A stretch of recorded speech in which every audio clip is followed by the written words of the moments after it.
पहले सुने थे कि नेता खूनी झंडा खूनी लाशों पर राज की नीत रही, यह देश जहन्नुम में जाए कुर्सी से इनकी प्रीत रही। ये लाशों पर राजनीति की परंपरा को आप किस निगाह से देखते अगर वो मांग रहे थे और हम मांग रहे होते तो उनकी तरह मैं 1 करोड़ रुपए की मांग करता। मैं कह रहा हूं कि जिस जिले के मुख्यमंत्री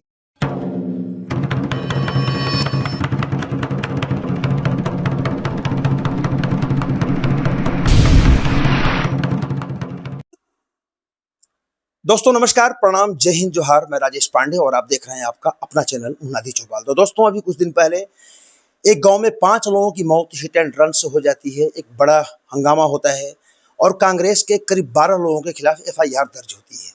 कई सारे मामले हैं। इस पूरे मामले में बात करने के लिए हमारे साथ हैं नगर पंचायत के अध्यक्ष विनयशील। आपका स्वागत है विनयशील भाई। नमस्कार, बहुत बहुत धन्यवाद। आपके सभी दर्शकों को मेरा नमस्कार।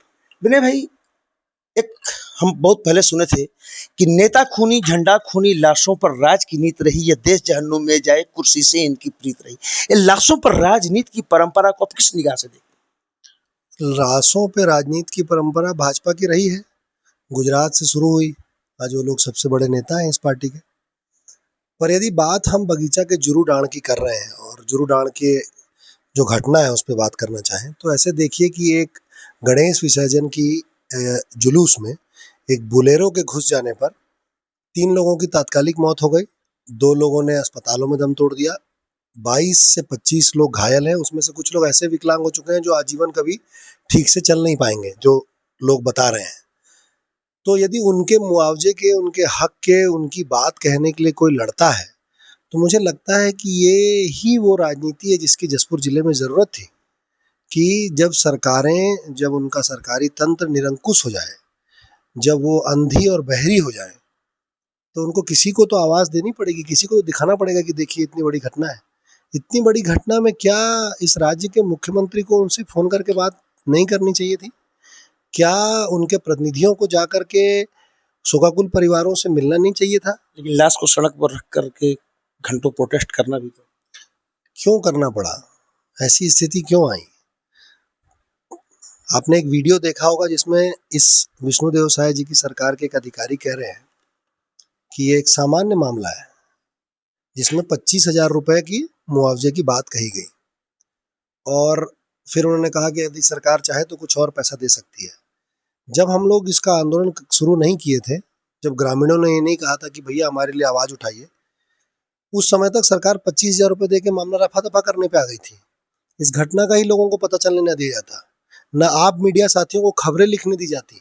खबरें लिखने पे क्या असर हो रहा है तो आप देख ही रहे हैं। इस जिले में मानहानि का 1-1 करोड़ का दावा मिल रहा है, दावा ठोका जा रहा है इस जनसंपर्क के अधिकारी के द्वारा। इस घटना में सबसे जरूरी ये था कि संवेदनशीलता से सबसे पहले सरकार सामने आती और पहल शुरू करती। वो पहल नहीं हुई। तब इसमें मुआवजे शायद 5 लाख रुपए घोषणा भी हुई। हाँ, 5 लाख के मुआवजे की घोषणा हुई। ये वही लोग हैं जो विकास अग्रवाल नाम के एक व्यक्ति की जब पत्थल गांव में दुर्गा विसर्जन में जब उनकी मौत हो गई थी तो उनके मुआवजे के लिए बैठे थे और सरकार से 1 करोड़ रुपए की मांग किए थे। और उस समय के तत्कालीन मुख्यमंत्री श्री भूपेश बघेल जी ने और तत्कालीन विधायक रामपुकार सिंह जी ने पीड़ित परिवारों से बात की, मुख्यमंत्री से बात कराई, 50 लाख रुपए की घोषणा कराई और संवेदनशीलता का परिचय दिया। वो सरकार 5 लाख रुपए की मुआवजे की बात कर रही है।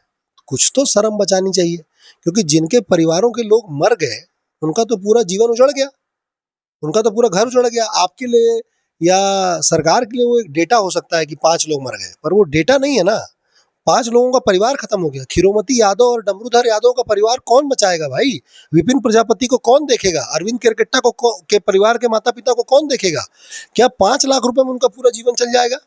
और क्या जो विकलांग हैं, जिनके लिए हमने कहा कि उनकी विकलांगता को देखते हुए 10-10 लाख रुपए का मुआवजा दिया जाए, उनका जो अभी वो साल भर काम नहीं कर पाएंगे, वो अपने जीवनचर्या का कोई मतलब उनके पास कोई अब विकल्प नहीं बचा है, क्या आपके 50,000 रुपए दे देने से वो मामला ठीक हो जाएगा? लेकिन कहा यह जा रहा है उस गांव में 5 लोगों की मौत हुई, लेकिन एक परिवार को लेकर ही आपने प्रोटेस्ट किया, तो एक परिवार के प्रति विशेष सहानुभूति का मायने समझ में नहीं, ये तो मुझे लगता है कि बीजेपी ने उस मांग से भ्रमित करने के लिए ये बात बाहर बोली। इसकी सच्चाई वो बिल्कुल दूसरी है, जो आज आपके चैनल के माध्यम से मैं बगीचा के साथ साथ पूरे जसपुर और छत्तीसगढ़ की जनता को बताना चाहता हूँ।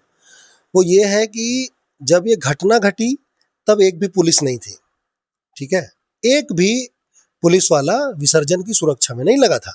लेकिन जब घटना घट गई और 5 लोगों की मृत्यु हो गई ना, तो उनके अंतिम संस्कार करने के लिए आप बगीचा से यदि जुर्रूडाँड़ जा रहे होते तो हर चौक चौराहे पर पुलिस, तहसीलदार और एसडीएम डिप्यूट किए गए थे। क्यों किए गए थे भाई? क्यों किए गए थे? ये सवाल मैं आज आपके चैनल के माध्यम से पूछ रहा हूँ। जब हम वहां पहुंचे तो हमको पता चला कि परिवारों पे दबाव दे करके उनको जल्दी अंतिम संस्कार कराने के लिए सुबह से प्रक्रिया शुरू कराई गई। कई परिवारों को तो रिश्तेदार नहीं पहुंचे थे। हुआ ये कि खीरोमती यादव और विपिन प्रजापति के अंतिम संस्कार के लिए वो उनकी बॉडी लेकर के मुक्तिधाम तक जा चुके थे, जहां वो अंतिम संस्कार करते हैं, और उनकी बॉडी रख चुके थे। और अरविंद केरकेट्टा का जो चर्च में प्रेयर हुआ वो वहां से निकल रहे थे। हम सारे लोग वहां गए, पूछे तो सब बोले कि भैया ऐसा हो गया, कभी कोई आया नहीं, जुलूस में कोई सावधानी नहीं थी, पर आज देखिए इतनी सारी पुलिस लगी है। तो हमने पूछा आप लोग क्या चाहते हैं? तो उन्होंने कहा कि हमारी मांग तो करे, कोई बताए तो भाई सरकार हमारे लिए कुछ तो घोषणा करे, हमारी कुछ तो मदद करे। तो हमने कहा ठीक है, तो आप यकीन नहीं करेंगे, खीरोमती यादव और विपिन प्रजापति के परिवार के भी लोग गए और अरविंद केरकेट्टा भी चला गया। तो तीनों परिवारों के लोगों ने एक साथ मिलकर के कहा कि हम इस मांग में हम आपके साथ खड़े हैं और आप चलिए हमारे साथ बैठिए, सड़क पे हम आंदोलन करेंगे। तो अरविंद केरकेट्टा के परिवार ने कहा कि बात तो सबकी है, बात तो केवल अरविंद के परिवार की थी नहीं, पर हम सबके हक के लिए लड़ेंगे। जो मैं कहता हूं ना कि Kunkuri mini India, Jashpur mini India, ये उसका उदाहरण है कि एक ईसाई परिवार ये ना देख करके कि उसमें कौन कौन शामिल है, वो कह रहा है कि सबके हक की लड़ाई में हम लड़ेंगे और हमारा बेटा हम रखेंगे सामने। अच्छा, वहां तो पुलिस लगी हुई थी राजेश जी, 100 से ज्यादा पुलिस लगी हुई थी। अगर हम किसी को जोर जबरदस्ती दबाव से बिठाए होते या हमने कुछ किया होता तो दिन भर वो रात के 10 बजे तक तो ना बैठते, रात के 10 बजे तक ना बैठते। सरकार के अधिकारियों ने आके उनसे बात की, उनके लोगों से बात की कि भाई आप लोग जाना चाहते हैं, कैसे बैठे? उन्होंने कहा हम अपने बेटे के अधिकार के लिए बैठे हैं। लेकिन जो सबसे महत्वपूर्ण बात है वो बात यह है कि गणेश विसर्जन का जुलूस है और उसमें जुर्रूडाँड़ के सब धर्म के लोग शामिल होते हैं। यही तो हमारा जसपुर है, यही तो हमारी कुनकुरी है। और उसको खराब कर कौन रहा है? उसको खराब कर रहे हैं भारतीय जनता पार्टी के लोग और भाजपा के गुंडे। उस दिन जब आंदोलन में सब बैठे, अब बार बार भाजपा के गुंडे क्यों बोलते हैं? मैं इसलिए बोलता हूं, उसका उदाहरण सामने आते जाता है। उस दिन जब सारे लोग उन बच्चों के और उन पीड़ित परिवारों के मुआवजे के लिए वहां बैठे थे, तो भाजपा के गुंडे आके अपनी गाड़ियों में आधे आधे पौन पौन घंटे तक बैठ के जुलूस को ऐसे देख रहे थे, या वो जो जहाँ पे हम लोग बैठे हुए थे उसको ऐसा देख रहे थे कि हम लोग कोई अपराध कर रहे हैं। और बीच में 2-3 लोग उतर के आए और पूरे भीड़ के साथ जो जुर्रूडाँड़ के लोग हैं उनके साथ झूमाझटकी करने लगे। उसका वीडियो देखिए आप, और वो कह रहे हैं कि हम तो आपके साथ खड़े। लेकिन वो तो गुंडागर्दी के आरोप आप पर लगा रहे हैं या पुलिस के अधिकारी से बिल्कुल सीना ठोक ठोक के ऊंची ऊंची आवाज में बात कर रहे हैं। वीडियो आपका वायरल हुआ। शांत प्रोटेस्ट में अपनी गाड़ी से उतर के चश्मे में रोलेबाजी करते हुए जनता को धमकाना गुंडागर्दी है। और जनता की मांग के लिए सुबह 9 से रात के 10 बजे तक भीगती बारिश में बैठ के उनके मुआवजे की आवाज लगाना, वो जनपक्ष की बात, वो संवेदनशीलता है जो कांग्रेस के लोग, हम सब लोग कर रहे थे। जिस वीडियो का आप जिक्र कर रहे हैं राजेश जी, वो रात के 10 बजे की घटना है, जब सरकार का एक अधिकारी आता है। विष्णुदेव साय सरकार में एसडीएम, कलेक्टर और एसपी तो अपने एसी कमरे से निकल नहीं पाए दिन भर। उन्होंने एडिशनल एसपी और एडिशनल कलेक्टर को भेजा। वो आने के बाद कह रहे हैं कि भैया ये तो सामान्य मामला है। अगर एक गांव के 5 लोगों के मरने और 25 लोगों के घायल होने का मामला सामान्य मामला बोलने के बाद किसी जीते जागते मनुष्य का खून न खोले तो वो मनुष्य नहीं है मेरी उसमें। और मैं लड़ाई किसके लड़ रहा हूँ? मैं अपने किसी आदिवासी का जमीन कब्जा करके बैठा हूँ, उसको छुड़ाने की लड़ाई नहीं लड़ रहा हूँ। मैं लड़ाई इस बात के लड़ रहा हूँ कि जसपुर के लोग, हमारे अपने लोग, जहाँ के मुख्यमंत्री आते हैं। भाई, अभी आपने जिक्र किया कि पत्थल गांव में भी ऐसी घटना घटी थी और भाजपा के लोगों ने प्रोटेस्ट किया था। 50 लाख आपकी तत्कालीन जो सरकार थी, भूपेश सरकार, दिए थे। तो क्या वो मांग रहे थे 50 लाख का मुआवजा, इसलिए आप भी मांग रहे हैं क्या? नहीं, देखिए इसके कारण क्या है, हिट एंड रन का मामला है। एक मामला है हिट एंड रन का कि भाई एक गाड़ी आई, उन्होंने पीड़ित परिवारों को मार के चले गए। अगर वो मांग रहे थे और हम मांग रहे होते तो उनकी तरह मैं 1 करोड़ रुपए की मांग करता। मैं कह रहा हूं कि जिस जिले के मुख्यमंत्री हैं, तत्कालीन मुख्यमंत्री श्री भूपेश बघेल जी पाटन से आते थे और रायपुर में थे ना, वर्तमान मुख्यमंत्री जसपुर जिले से आते हैं। जिस जिले के आप मुख्यमंत्री हैं, उस जिले में इतनी बड़ी घटना घट गई तो 50 लाख रुपए की राशि देना उनकी संवेदनशीलता को, उनकी जो लोग कहते हैं कि वो सरल हैं और सहज हैं, संवेदनशील है, उसको दर्शाता अगर वो होते तो। लेकिन उन्होंने नहीं किया। क्या आप मुझसे, मैं आपसे उलट के सवाल पूछता हूँ, क्या जिन परिवारों के लोग मृत हो गए, जो लोग नहीं बचे, क्या 5 लाख रुपए का मुआवजा उनके लिए मुआवजा है?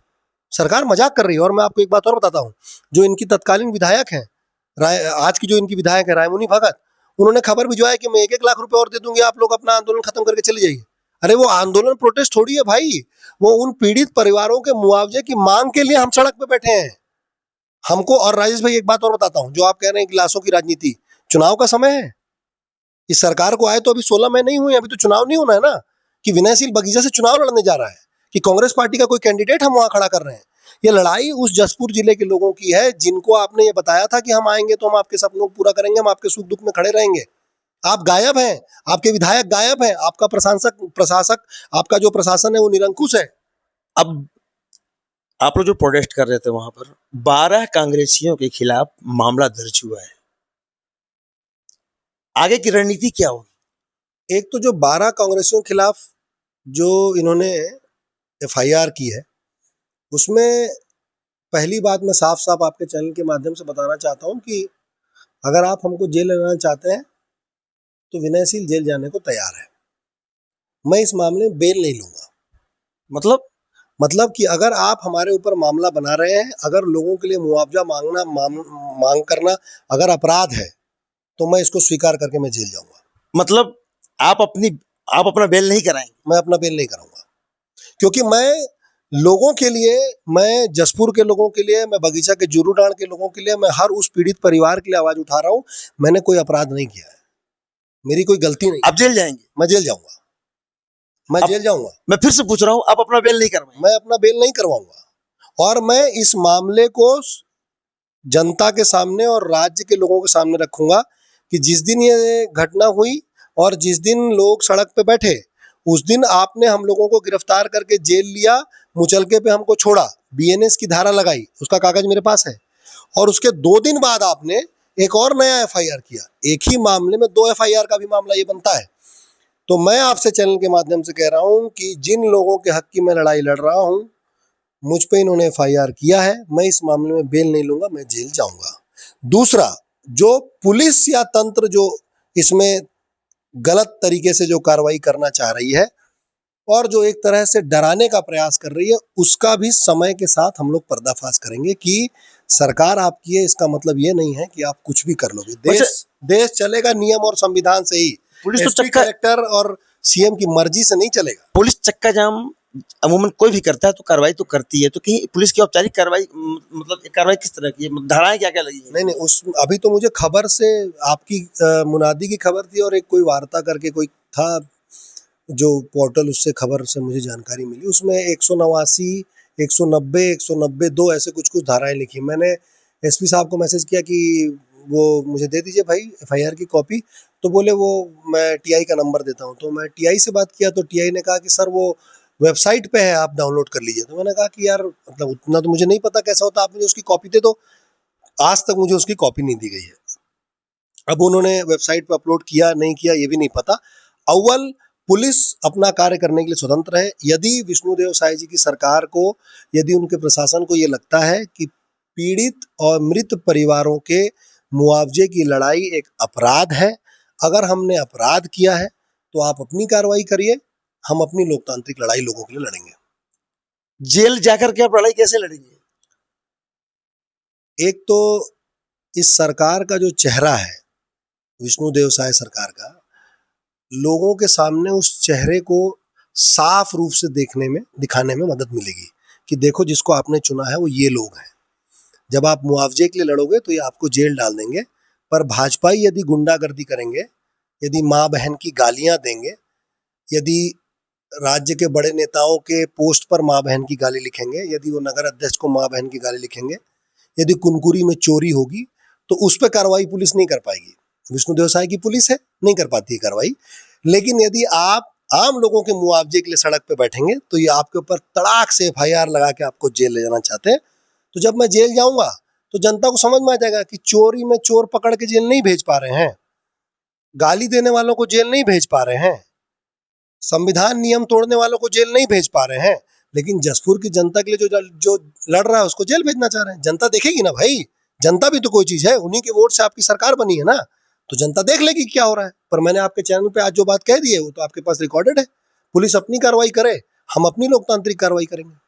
तो हम दर्शकों को बता देते हैं कि विनयशील ने साफ कर दिया है कि वो जिस मामले में इनके खिलाफ अपराध कायम हुआ है उस मामले में ये बेल नहीं लेंगे बल्कि ये जेल जाएंगे। तो बहरहाल आगे क्या होता है ये तो देखने वाली बात होगी। तब तक के लिए बने रहिए हमारे साथ और देखते रहिए आपका अपना चैनल मुनादी चौपाल और पढ़ते रहिए मुनादी.com voice of voiceless Rajesh Pandey के साथ। नमस्कार।